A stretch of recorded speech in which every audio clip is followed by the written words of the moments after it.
الحمد لله نحمده ونستعينه چلو چلیے شہر مدینے نو جتھے کل جگ دا سلطان ہوئے چلو چلیے شہر مدینے نو جتھے کل جگ دا سلطان ہوئے لائیے گنبد خضرا پہ لائیے گنبد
نہایت ہی محترم دوستو بزرگوں ساتھی، اللہ صلی اللہ علیہ وسلم نے ارشاد فرمایا الذی یذکر ربہ والذی لا یذکر ربہ مثل الحی والمیت۔ سرکار نے فرمایا ذکر کرنے والا اور ذکر سے غافل، ایک رب کو یاد کرنے والا، ایک وہ ہے جس نے رب کو بلایا ہوا ہے، ایک وہ ہے جو اللہ اللہ کرنے والا ہے، ایک وہ ہے جو غافل انسان ہے۔ تو میرے نبی نے ارشاد فرمایا اس کی مثال ایسی ہے جیسے زندہ اور مردہ۔ زندے کی مثال ایسی ہے جیسے ذاکر، اور جو غافل ہے اس کی مثال ایسے ہے جیسے مردہ۔ سیدنا باجدی بستامی رحمۃ اللہ علیہ سے عرض کیا گیا یا حضرت آپ یہ بتائیں کہ اللہ والا کون ہے اور دنیا دار کون ہے؟ آپ فرمایا کہ میں گیا خانہ کعبہ شریف کے اندر، وہاں میں طواف کے اندر دیکھا رکن یمانی کے ساتھ بندہ کھڑا ہے۔ رکن یمانی وہ ہے جدھر حجر اسود نصب ہے نا، حجر اسود جس نکر کے اندر ہے خانہ کعبہ کی، اس کی جو دوسری نکر ہے اسے کہتے ہیں رکن یمانی۔ وہ رکن یمانی کے ساتھ چمٹ کے بندہ کھڑا ہوا تھا، خانہ کعبہ کا غلاف اپنے ہاتھ میں پکڑا ہوا تھا اور دعا کر رہا تھا یا رب یا رب، یہ ساتھ دعا بھی مانگ رہا تھا۔ فرمایا تھا وہ دنیا دار۔ وہ کیا تھا؟ دنیا دار تھا۔ حالانکہ جو بندہ نماز پڑھ رہا ہے وہ دیندار ہی ہوگا نا، روزہ رکھ رہا ہے تو دیندار ہے، درود پڑھ رہا ہے تو دیندار ہے، ذکر کر رہا ہے تو دیندار ہے، اس نے زکات دی ہے تو دیندار ہے، حج کرنے گیا ہے تو دیندار ہے، مطاف کے اندر ہے تو دیندار ہے، خانہ کعبہ کے ساتھ کھڑا ہے تو دیندار ہے، رکن یمانی کو تھاما ہے تو دیندار ہے، زبان پہ یا اللہ کی صدا چل رہی ہے تو دیندار ہے نا۔ لیکن نہیں، باجدی بستامی کہہ رہے ہیں کہ وہ دنیا دار ہے۔ اب چلیے عرض کی حضور وہ دنیا دار؟ فرمایا ہاں۔ پھر فرماتے ہیں کہ آپ مینا کے بازار میں، جو میدان مینا ہے اس کا بازار صاف لگتا ہے، وہاں بازار کے اندر گیا، وہاں ایک سوداگر کو دیکھا، تاجر تھا وہ سوداگر 50,000 دینار کا سودا کر رہا تھا۔ کیا کر رہا تھا؟ 50,000 دینار کا سودا کر رہا تھا، یعنی بڑا قیمتی سودا کر رہا تھا، اربوں خربوں کا سودا کر رہا تھا۔ فرمایا لیکن تھا اللہ والا، تھا وہ ذاکر، تھا اللہ والا، وہ خانہ کعبہ کے اندر مطاف کے اندر کھڑا ہو کے رکن یمانی کے ساتھ چمٹ کر دعا مانگنے والا، خانہ کعبے کا غلاف ہاتھ میں تھامنے والا۔ فرمایا وہ غافل تھا، وہ دنیا دار تھا، اور یہ جو تھا مینا کے بازار کے اندر تاجر تھا، سودا کر رہا تھا، لیکن تھا اللہ والا۔ کیوں؟ وجہ کیا تھی حضور؟ وجہ کیا؟ فرمایا وجہ یہ ہے جو تھا مطاف کے اندر خانہ کعبہ کے ساتھ رکن یمانی کے ساتھ چمٹا ہوا، وہ دعا مانگ رہا تھا، لیکن دل اس کا خدا کی یاد سے غافل تھا، وہ ذاکر نہیں تھا، اس لیے وہ دنیا دار تھا۔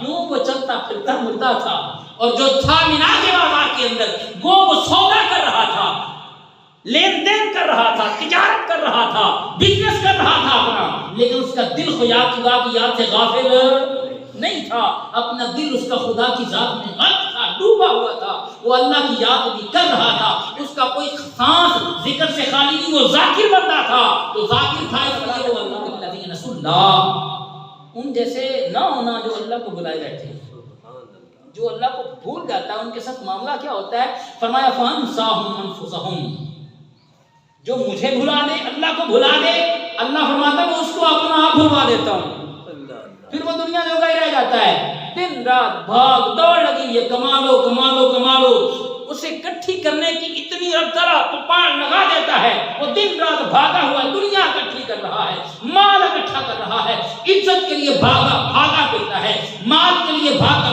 پھرتا ہے، بلڈنگیں بنا رہا ہے، ہر چیز بنا رہا ہے، لیکن اتنا بھاگتا ہے کہ اسے اپنا آپ بھی بھول جاتا ہے۔ وہ بھولا نہیں، رب فرمایا میں نے بھلا دیا ہے، کس لیے بھلا دیا ہے؟ اس لیے نے مجھے بلایا، رسول اللہ انہوں نے اللہ کو بھلا دیا۔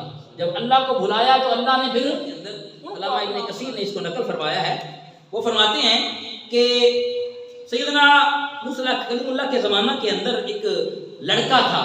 اب دیکھیے نا، جو ذاکر ہو، لڑکا ہو تو بھی رب کو بڑا محبوب ہے، بچہ ہے نا، بڑا ہو چھوٹا ہو بچہ ہو، نہیں، جو رب سے لو لگا لے، بڑھاپے میں لگے تو بھی، بچپن میں لگے تو بھی، جوانی میں لگے تو بھی، رب تعالیٰ اسے اپنا محبوب پھر بنا لیتا ہے۔ جو ذاکر ہو جائیں، رب تعالیٰ سے لو لگا لیں، ان کا دل خدا کی یاد میں ہر وقت ڈوبے رہتے ہیں، ان کو پھر اللہ تعالیٰ شان کیسی عطا فرماتا ہے۔ فرمایا وہ لڑکا تھا تو وہ لڑکا اللہ تعالیٰ کی یاد میں ہمیشہ غرق رہتا، ڈوبا رہتا. رب تعالیٰ کی طرف اس کی لو لگ گئی. جب لو لگی تو اللہ نے اسے مستجاب الدعوات بنا دیا. اس کو کیا مستجاب الدعوات کہتے کہ جو دعا مانگتا اللہ تعالیٰ اسے پوری فرما دیتا. وہ جا رہے تھے، قافلہ جا رہا تھا ایسے، اس قافلے کے اندر وہ شریک ہوا. جب قافلے کے اندر جانے لگے تو سامنے دو قافلے تھے، وہ ایک قافلہ پہلے سے کھڑا ہے، دوسرا لڑکے والا قافلہ آیا تو سامنے شیر جو تھا وہ رستہ روک کے کھڑا ہے. اب عوام ڈر کے پیچھے ڈر کے مارے کھڑی ہے، کون گزرے وہاں سے؟ شیر ہے وہاں پر. تو اس بچے نے ایک پتھر اٹھایا. کیا کیا؟ کس نے اٹھایا؟ بچے نے پتھر اٹھایا اور اللہ کا نام لے کر، اللہ کا ذکر کر کے اس شیر کو مارا تو وہ مر گیا. لوگ بڑے حیران ہوئے کہ اللہ نے تجھے اتنی طاقت دی ہے، اتنی ہمت دی ہے، اتنا تجھے مقام عطا فرمایا ہے. تو غرض یہ ہوتا وہ کسی نابینا کی آنکھ پر ہاتھ پھیرتا، آنکھیں ٹھیک ہو جاتی. کوڑی کے اوپر ہاتھ پھیرتا، کوڑی ٹھیک ہو جاتا.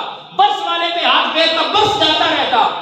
اس کی مشہوری جب ہوئی تو بادشاہ کا مسائل تھا اور اس بادشاہ نے الوہیت کا دعویٰ کیا ہوا تھا کہ میں ہی رب ہوں. وہ خود اپنے آپ کو الہ سمجھتا. اس نے اس کا جب مسائل تھا وزیر اس کا، اس کی بینائی چلی گئی.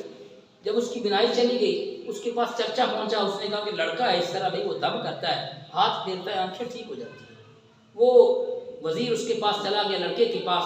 لڑکے نے ہاتھ پھیرا تو اس کی بینائی ٹھیک ہو گئی، بالکل صحیح ہو گیا.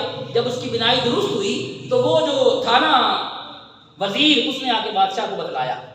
بادشاہ نے کہا ہے اتنا اس کے پاس کمال ہے.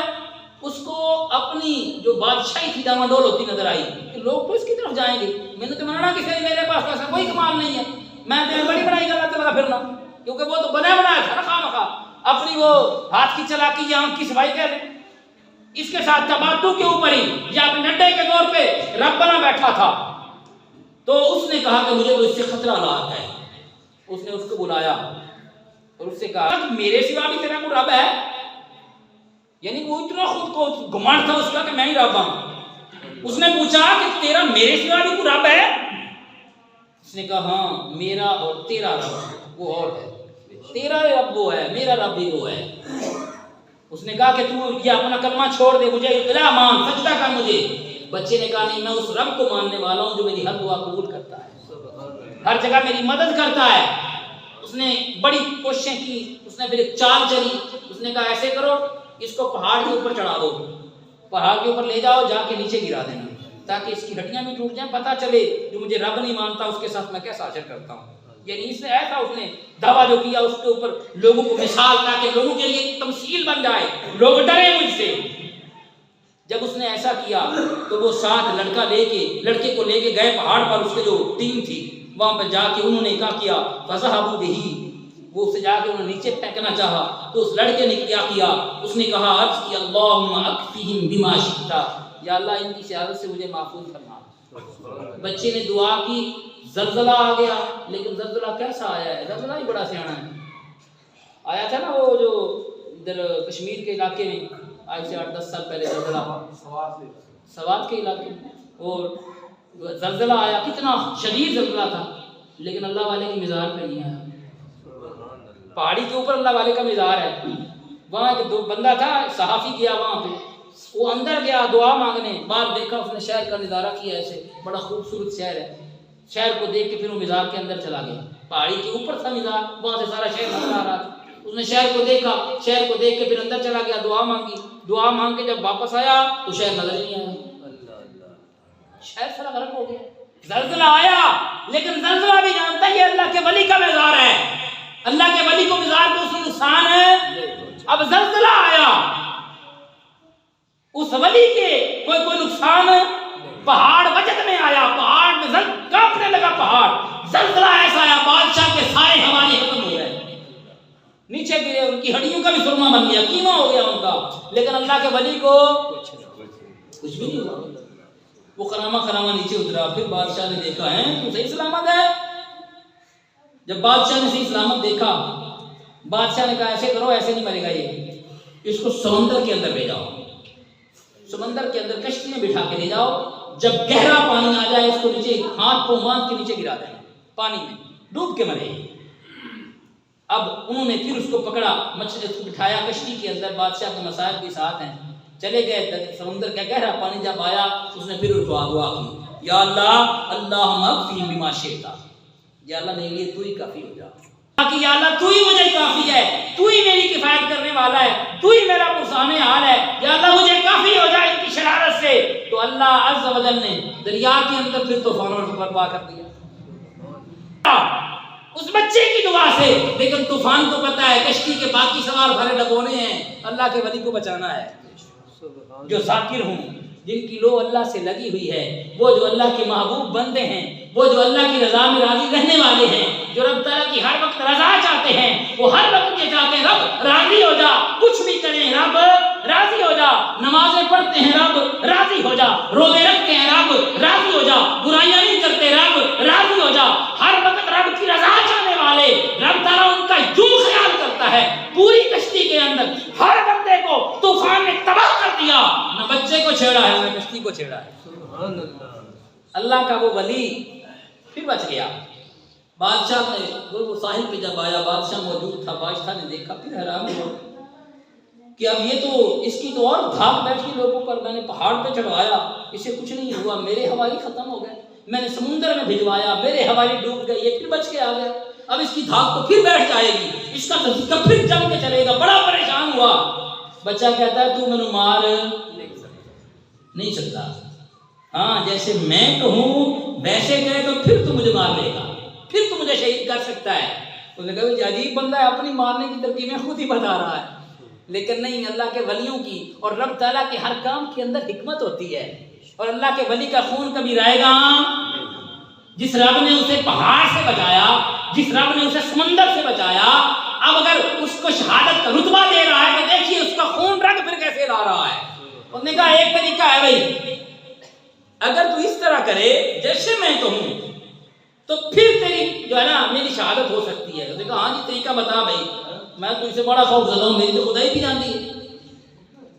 بچہ کہنے لگا اس طرح کر، ساری جو اپنی تیری ہے نا رعیت اس کو اکٹھا کر لے، ساری قوم اپنی بلا لے، ایک میدان کے اندر ایک لگوا، سٹیج لگوا، پھانسی لٹکوا، اس پھانسی کے پھٹے کے اوپر مجھے کھڑا کر، یعنی کہ جو ہوتا ہے تھام جسے کہتے ہیں، یعنی کہ اونچا سا لگا کے اس کے اوپر مجھے کھڑا کر، پھر اپنے ترکش سے تو تیر نکال اور تیر نکال کے اپنی کمان میں ڈال اور کمان مجھے طرف سیدھا کر کے پھر کہ بسم اللہ برب الغلام، اس لڑکے کے رب کے نام سے اسے تیر مار رہا ہوں، پھر وہ تیر مجھے لگے گا اور میں مر جاؤں گا۔ بادشاہ نے تو کم ہی سوکھا ہے، رائے لوگوں کو پتہ لگ جائے گا بادشاہ ایٹا بڑا ہے۔ اب کیا ہوا، بادشاہ نے ساری رعیت اکٹھی کر لی، اپنے ساری قوم کو اکٹھا کیا میدان کے اندر، ساری قوم جو پہلے بچے کے اتنے دیکھ چکی ہے کمالات اور بچے سے متاثر ہو رہے ہیں، وہ سارے کے سارے امپریس ہو چکے ہیں اس سے، وہ آج سارے پھر اکٹھے ہیں کہ آج دیکھیے کیا بنتا ہے۔ ساری خلقت اکٹھی ہو گئی، سٹیج لگ گیا، سٹیج کے اوپر بچے کو کھڑا کر دیا، بادشاہ نے کمان میں تیر لگایا، اپنے ترکش سے نکال کے تیر چڑھایا اور تیر چڑھا کے بچے نے کہا تو نے اونچی آواز سے کہنا بسم اللہ رب الغلام، اس بچے کے رب کے نام سے، اس بچے کے رب جس جو اللہ ہے ہمارا، اس کے نام سے بسم اللہ رب الغلام، وہ اللہ جو اس بچے کا رب ہے اس کے نام سے تیر مار رہا ہوں۔ بادشاہ نے تیر مارا، تیر آ کے بچے کی کنپٹی پہ رکھا، بچے نے ادھر ہاتھ رکھا، فوارہ خون کا اگلا، سب کہہ رہے تھے، بادشاہ کہہ رہا تھا بسم اللہ برب الغلام اور سب کہہ رہے تھے آمنا برب الغلام۔ اب دیکھیے کون ایک ایک بچہ جو تھا کس کس کے پاس جاتا اور سمجھاتا، رب نے کیسی ترکیب عطا فرمائی ہے اس کو، اور یہ رب سے محبت کرنے والے ہیں، یہ ذاکرین لوگ ہیں، اور یوں رب رب کر کے دکھائی ہے۔ وہ بچہ جو لاکھوں تھے کروڑوں تھے، ایک ہی نعرے سے جب بسم اللہ برب الغلام لگا تو سب کی زبانوں پہ جاری ہوا آمنا برب الغلام۔ اب کیا ہوا، لڑکا شہید ہو گیا، اور سیدنا عمر فاروق کے اس بچے کی قبر کسی وجہ سے کھل گئی۔ اب دیکھیے جو اللہ کے ولی ہیں نا، ان کو رب تعالیٰ نے انعام کیسے دیے ہیں۔ بچے کی قبر جب کھلی نا تو بچے کو جب دیکھا تو اس کا ہاتھ کچھ وہیں پر تھا، کنپٹی کے اوپر، یوں ہاتھ اس کا رکھا ہوا ہے، ہاتھ اٹھایا تو خون پھر جاری ہو گیا، چہرہ تر و تازہ تھا، خون چل رہا تھا۔ یہ اللہ کے ولی ہیں جن کو رب نے یہ شانیں عطا فرمائی ہیں، وہ بادشاہ جو تھا نا اس نے کہا بھی کم خراب ہو گیا، اس نے کہا بھی خندق کھودو، اپنے حواریوں سے کہا، خندق کھودی گئی، کہا اس کو آگ سے بھر دو، آگ سے خندق بھر دی گئی، پھر اس نے کہا بھی جو مجھے سجدہ نہیں کرے گا، مجھے رب نہیں مانے گا، اس کو خندق میں ڈایا، قیامت کا دن ہوگا، رب تعالیٰ فرمائے گا ہاں بھائی جو جس کو پوجتا ہے اس کے ساتھ ہو جائے، جس کو جو پوجتا ہے وہ مشرک جو ہوں گے نا بتوں کے پجاری وہ بتوں کے ساتھ ہو جائیں گے، رب فرمائے گا فرشتوں اور بتوں کو جہنم میں ڈال دو، اور جو ان کے ساتھ محبت کرنے والے ہیں، اس کی عبادت کرنے والے، ان کو پوجنے والے، وہ ان کے ساتھ جہنم میں چلے جائیں، کیونکہ جہاں محبوب رہتا ہو محبی تو وہی جاتا ہے نا، وہاں تو بڑی سے خوشی ہوتی ہے، وہاں پر وہ خوش رہتا ہے، جب وہ جہنم میں جائیں گے وہ داخل کر دیا جائے گا ان پتھروں کو، بتوں کو جن کے وہ پجاری تھے، وہ ان کے معبود جھوٹے تو دوزخ میں جل رہے ہوں گے، لیکن ان کے جو ماننے والے پجاری تھے ان کے وہ دوزخ میں، کون جائے گا دوزخ میں؟ وہ دوزخ میں نہیں جائے گا، پیچھے کھڑے ہوں گے، کوئی جائے گا نہیں۔ رب اب کافروں کو دکھانے کے لیے پتہ کیا کہے گا؟ ہاں بھئی میری پرستش کرنے والے کہاں ہیں؟ مومن کہاں ہیں؟ مسلمان کہاں ہیں؟ حاضر ہوں گے، رب فرمائے گا اے مجھے ماننے والو، اگر مجھ سے محبت کرتے ہو تو جہنم میں کود جاؤ۔ تو بنا سوچے سمجھے سارے مومن جو رب سے محبت کرنے والے چھلا کے لگا دیں گے جہنم میں، کیونکہ یہ رب کی محبت ہے، رب کا حکم ہے جے سونا میرے دکھ وچ راضی تو میں سکھ نو چلے ڈاواں۔ اگر سونا ایسے راضی ہے تو ٹھیک ہے، پھر اگر رب کی رضا ایسی ہے تو پھر ٹھیک ہے۔ قیامت کے دن رب تعالیٰ ان کافروں کو دکھانے کے لیے ارے تم جھوٹے، تمہاری محبت بھی جھوٹی، تمہارے معبود بھی جھوٹے، تم ان کے پجاری تھے لیکن جھوٹے پجاری تھے، یہ میرے بندے میری بات کرنے والے اس وقت بھی میری محبت میں سچے تھے، یہ وہ ہیں اشد حبا للہ جو اللہ سے محبت کرنے میں بڑے شدید ہے، بڑی شدت سے محبت کرتے ہیں۔ اس عورت تھی، اس کے پاس بچہ تھا، وہ تھوڑی جھجکی کہ میں اب کیسے، تو بچہ بول پڑا اماں تو سمجھتی آگ ہے، یہ آگ نہیں، یہ تو گلزار ہے، اسے نار نہ سمجھ، اسے گلزار سمجھ، یہ بس تیری آنکھ کا پردہ ہے، تو چھلانگ لگائے گی آگ میں نہیں۔ سیدھی جب سے پاس بندے گئے، حضرت جی سیلاب پڑا آیا کو دعائی کرتے ہو، بند ہے وہ دیہات گاؤں کے ساتھ لگا وہ ٹوٹنے والا ہے، انہوں نے اچھا سیلاب آ رہا ہے، بند ٹوٹنے والا ہے، اچھا ایک کدال لے کے آؤ، کئی لے کے آؤ، وہ کسی کئی حاضر کر دی گئی، انہوں نے کسی اپنے موڈے پہ رکھی اور چلے گئے بند کے اوپر اور جا کے بند کو توڑنا شروع کر دیا، بند کو توڑنا، انہوں نے آگے ادھر رب پہ توڑ دے، ادھر کسی پہ توڑ دے، ادھر جی خیر ہے، ادھر سے سلام آیا رب توڑ رہا ہے، ادھر سے آپ توڑ رہے ہیں، خیر ہے، انہوں نے فرمایا جانتے تو ہو میں یار کس کا ہوں، اگر سونا اس میں راضی ہے تو میں بھی تو اس میں راضی ہوں نا۔ پھر رب کیا کرتا ہے جب بندہ رب کی رضا میں راضی ہو جائے تو رب تعالیٰ فرماتا ہے ٹھیک ہے بندے اگر تو میری رضا میں راضی ہے تو پھر میں تجھے وہ بھی دوں گا جو تیری رضا ہے۔ صحیح بخاری کی حدیث ہے ہمارے ابن آدم ایک تیری رضا ایک میری رضا، اگر تو وہ چاہے جو تیری رضا ہے تو تیری رضا کے پیچھے تجھے دوڑا کے تھکا دوں گا، ہوگا پھر بھی وہی جو میری رضا ہے، اور اگر تو وہ چاہے جو میری رضا ہے تو تجھے وہ بھی دوں گا جو تیری رضا ہے۔ وما توفیقی الا باللہ، وآخر دعوانا الحمد للہ رب العالمین۔